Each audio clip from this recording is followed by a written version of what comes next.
Hey guys, HackerSploit here, back again with another video, and in this video we're going to be taking a look at a bit of red teaming. Now a lot of you have been requesting for red team videos, and one in particular, or one tool that you wanted me to showcase in particular, was LaZagne. Now of course when I say lasagna, I mean lasagna with a Z, and I'll get to that in a second. So let me just explain what lasagna is. So you can see the GitHub repository will be linked in the description section, so you can check it out for yourself. So lasagna is essentially a project that is open source, that is used to retrieve lots of passwords stored on local computer. Each software stores its passwords using different techniques, etc. So it's essentially used as a post-exploitation tool that allows you to essentially get passwords that belong to various programs. So you can see this project has been added to Puppy as a post-exploitation module, pardon me, and again will work in memory without touching the disk. Now the standalones are what I'm particularly interested in, because in this particular case, or in this video, we're going to be talking about Windows exploitation. And for the purpose of the actual exploitation, I'll be showing you how to create a stager with Empire. So I have Empire here for those of you concerned as to what it is. So Empire, as you can see, is a post-exploitation framework that includes a pure PowerShell 2.0 Windows agent. So again, allows us for advanced exploitation of Windows-based clients. And I'll be using it simply to essentially get access to the system. So I'm not covering Empire in this video. I'm working on a separate comprehensive video as to how it works, how to use various listeners and stagers. But for now, just follow along if you want to use Empire. Otherwise, you can use your simple Meterpreter sessions. And again, the process is very, very simple. So these are the links, and they will be in the description section. And for Empire, I'll be making a separate video just in case you wanted to know that. So our target is Windows 10 right over here. You can see it. It's Windows 10 Pro. And what we're going to do now on my desktop, I have Empire. I'll be making a video on PS1 encode, which is specifically targeted to red teaming videos, or red team operations, sorry. We then have lasagna, which is here. I've downloaded the exe binary, so we're not focusing on that. I've put the exe binary in the server folder here, and I'll explain why in a second. And finally, we have Empire. So I'm just going to open up my terminal here, and I'll just move into Empire. And I've already installed Empire, so I'll just run the Empire script right over here and hit enter, and we'll give that a few seconds. And there we are. Fantastic. Empire should have loaded. And if you're not familiar with the Empire syntax, don't worry at all, just follow along. So the first thing we want to do is we want to see if we have any listeners, and of course we don't. So the first thing we want to do is use a listener. So use listener, and for this listener we're just going to use a simple HTTP listener. We're going to set the lhost. We're going to set the host, not lhost. Getting confused with Metasploit there. So HTTP, and this is going to be our server, or the attacker server, 68.1.101.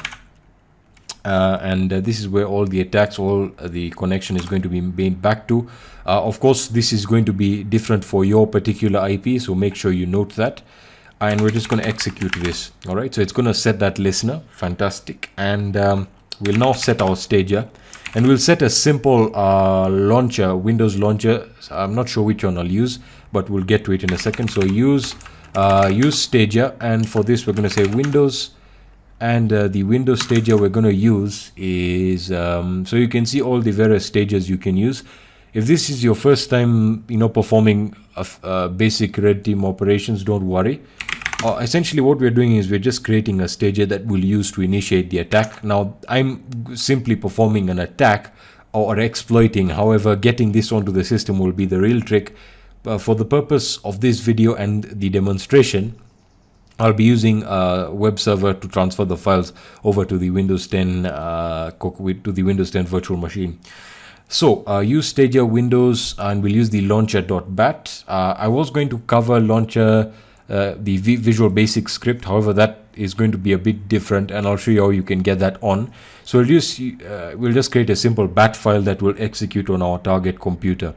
All right, and that will give us our session. All right, so I'll hit enter.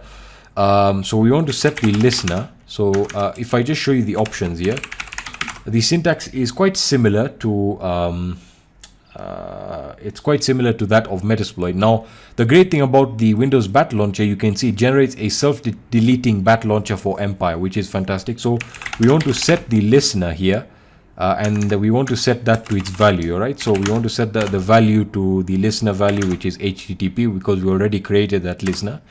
And then we want to set the out file. This is where it is going to export the bat file that we want to send to our target computer. In this case, we want to change it to my server directory. So I'm just going to say, and you can change it to whatever directory you want. By default, it's stored in the temp folder, which is fantastic. It gets rid of it once you're done. So in this case, I'll just say set out file. So home, Alexis, desktop, and we're just going to say server. We'll call it launcher, launcher.bat, and we'll hit enter. And then after that is done, we'll just hit execute, and it should have written it out there. All right, so now I will split this here, and I'll just go into my desktop. And by the way, before we do that, let me just check if I have simple HTTP server running. So F3 simple, we have nothing there. All right, so we'll just exit out of this, and we'll just quit. All right, so sudo bash. Let me enter my password. So we want to change our directory into the server. If we list the files in here, we have our two executables. We have the launcher.bat, which is our initial stager.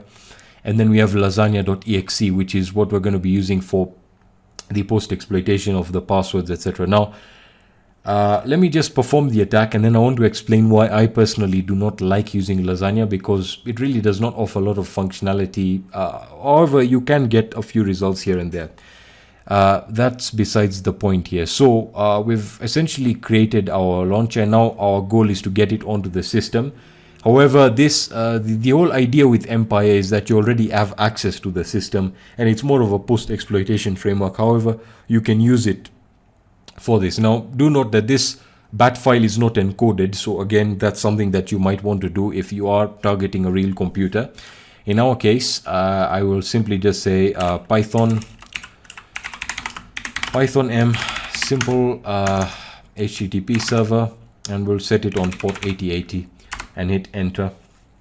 And I thought I had one on 8080, but that's besides the point. So we'll go back into the Windows 10 operating system when we're using, this is a default installation. So we're just going to say 192.168.1.101, and we'll actually need to use HTTP there. So port 8080, and we'll hit enter, and that should bring up the directory. All right, they're fantastic. So we have our launcher.bat and lasagna.exe. So I'm just going to launch. We're just going to get that file here, and we'll wait for it to complete to download. So we'll view downloads. We'll just run anyway, because again, I'm simply running this for demonstration purposes. And for some reason that didn't work. Can I just check my downloads to see whether it actually well, it didn't download. So we'll just try that one more time, and I think I should disable the security here. View downloads one more time.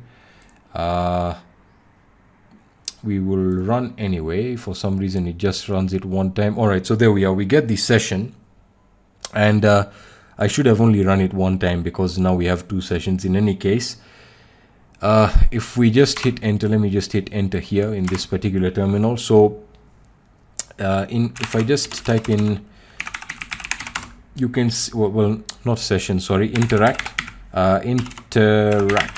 interact, and if we just see the different sessions that we have to interact. So it's basically created two stages for us, and we can interact with any of them. They're on the same system. So what I'm going to do now is I'm just going to say fx. We'll just use the first one, so interact fx, and we're going to select it. So now we have essentially exploited the Windows system. Now, again, I'm not covering how to encode the payload. That's out of the scope of this video. So in this particular case, we're just going to say, so we can run our Windows commands. We can run all of these various commands here in the help menu. However, as I said, I'm not covering how to use Empire. So I can run, a command like sysinfo, and it's going to execute and return the result. Now you might be wondering, well, how come it's not giving us sort of like a live, this is not really a reverse shell. It gives us a persistent connection to our target, and we can then, perform various things like upload, sleep. We can run shell commands, which is via CMD, and I'll get to that in a second. So by default, if I hit the directory folder, you can see that we are in the downloads folder. So let us also download LaZagne. So I'll run LaZagne. That also should give us a security warning, because view downloads will also just run anyway. It should actually save it. For some reason, it just does not save these downloads. I should have actually disabled the security, because I'm not really okay. So we have LaZagne in the download folder. So now we can just hit dir one more time. All right, so we have LaZagne. Now, of course, the first thing you'd want to do is, if we run help here, you can see we can bypass user access control, which is very, very good if we want to spawn a new high integrity agent. So for example, if I just write bypass UAC and hit enter, we can then specify the listener name here, or the ID, whatever you want to do. However, again, as I said, that's beyond the scope of what I want to cover. So we're now interacting here with this, and if I just go back, for example, and I say, if I just take a look at all this session one more time, so interact, that is the incorrect spelling, interact, sorry about that. So we'll just use the first one again. I'm just simply showing you that all sessions still exist here, and until you kill those various agents, they will not disappear. So that's primarily why I like using Empire, because it gives you very, very persistent connection. Anyway, I'll clear that now and we can get started. So I'm currently in the downloads folder, which is fantastic. So now if I want to use LaZagne, which means I have to execute the lasagne.exe executable, so I will say shell. I then need to specify the file. Well, actually, I need to specify, so I'll say shell. I then need to specify the directory. So users, sorry, that is Alexis. That is the default directory. Downloads, and I'll say lasagne.exe, and then if I launch the help menu for LaZagne, let's see if it does execute that for us. Fantastic. So we can see that LaZagne does work. So the LaZagne project, bang bang, allows you to essentially run the chat module, mails. You can run all modules. You can run the Windows module. So for example, if I just run the above command and run Windows and hit enter, we'll wait for the results. We'll wait for that for a second. So once it executes a large amount of commands, or when you're performing, you're using commands that will use a lot of system resources, you want to give it a bit of time. So you can see the reason why I don't like it now, because LaZagne is really inefficient. However, it does work very, very well with Windows 7. So if you want to try that with Windows 7, you can go ahead and try it. So you can see that the user is Alexis, the vault passwords not found, and we have the basic login here. However, we weren't able to get any particular passwords. So if I just launch the help menu one more time, and that's for Windows based passwords, it really works well with Windows 7. However, I thought, why not cover Windows 10, because Windows 7 is losing support next year, and many organizations will be switching over to Windows 10. All right, so I can now run any of the other modules. Now, by default, chats, I'm not sure what chats will essentially get for us, but mail is going to work with Thunderbird and the default mail client. So if I just run the above command here and I hit mails, let's see what it's able to get. So 0 passwords have been found because I haven't set up any mail account here. If we try browsers, I think I logged into my Microsoft, my Live or Outlook or Hotmail, whatever they call it. So let's try that right now. I'll just say browsers and I'll hit enter. And 0 passwords have been found. So yeah, that's primarily why I don't like it. And for those of you who have been asking for this constantly, there you are. So let's try memory one more time, so you guys actually know that I'm doing this.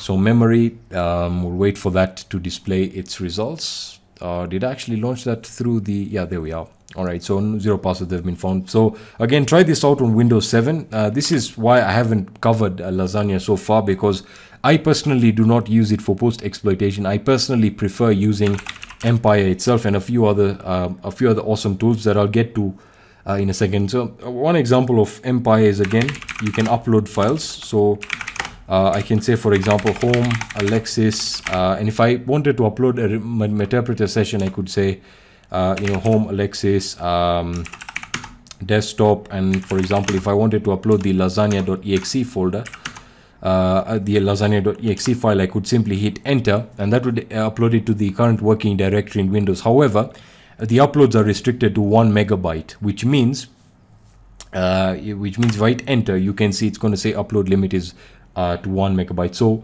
there are various other commands that you can run. So for example, you can upload, you can use various modules, you can update the communications. You can take a look at the inject non-meterpreter listener. You can essentially insert a non-meterpreter version of a listener. That's pretty much all that I wanted to cover in regards to LaZagne. Now, I know I haven't covered Empire, and I'll be covering it shortly after, but for those of you asking for this video, there you are. So again, let me know what you think of this video, guys. If you enjoyed it, please leave a like down below. If you have any questions or suggestions, let me know in the comment section, on my social networks, or on the forum at hackersploit.org, and I'll be seeing you in the next video. Peace, guys.